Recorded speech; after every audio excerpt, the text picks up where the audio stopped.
Hello everyone, and welcome back to a new video.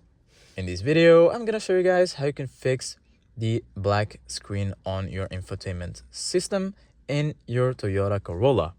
So if you guys want to learn how to do it, just follow the steps that I'm gonna show you. Basically guys, if your screen is black or unresponsive, the first step that you need to do guys is perform a soft reset. In order to do that, all you need to do guys is press and hold the power button on the infotainment system for about 10 seconds, then release it and the system should reboot. I'm going to show you guys where you can find this button. I'm going to give you guys a closer look like this.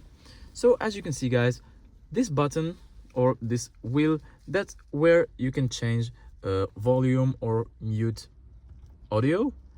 From this button, give it a hold click, keep clicking it on it for like 10 seconds, and then once the Toyota logo appears, just release the button and then your screen will be reset.